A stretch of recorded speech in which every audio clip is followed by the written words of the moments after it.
અંકલેશ્વર નગરપાલિકાના નવનિયુક્ત પ્રમુખ જિગ્નેશ અંદાડિયાએ વિધિવત રીતે સત્તાનો ચાર્જ સંભાળી લીધો છે। પાલિકા કાર્યાલય ખાતે ભૂદેવોના મંત્રોચ્ચાર અને બ્રહ્માકુમારી બહેનોના આશીર્વાદ સાથે પદગ્રહણ કાર્યક્રમ યોજવામાં આવ્યો। આ પ્રસંગે દીકરી અહાના સોલંકીના હસ્તે પૂજાવિધિ અને આરતી કરાવવામાં આવી, જે ખાસ આકર્ષણનું કેન્દ્ર રહી। પ્રમુખે પાલિકાની ખુરશી પર બેસીને સત્તાવાર રીતે કાર્યભાર સંભાળ્યો અને શહેરના વિકાસ કાર્યોને વધુ ગતિ આપવાની પ્રતિબદ્ધતા વ્યક્ત કરી। આ સાથે ઉપપ્રમુખ વારન મકવાણા અને સાથે શાસક પક્ષના નેતા અશોક પટેલે પણ વિધિવત રીતે ચાર્જ સંભાળ્યો હતો। કાર્યક્રમમાં મોટી સંખ્યામાં આગેવાનો અને સભ્યો ઉપસ્થિત રહ્યા હતા।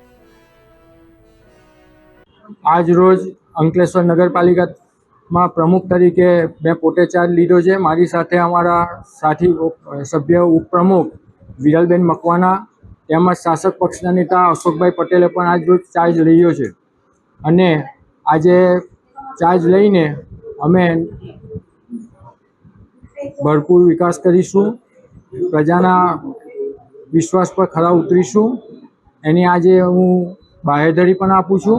અને આ સાથે જ અમારા દરેક સભ્ય અને હું જાતે ઓફિસ કરતાં પણ ફિલ્ડ વર્કમાં રહીશ એની પણ ખાતરી આપું છું।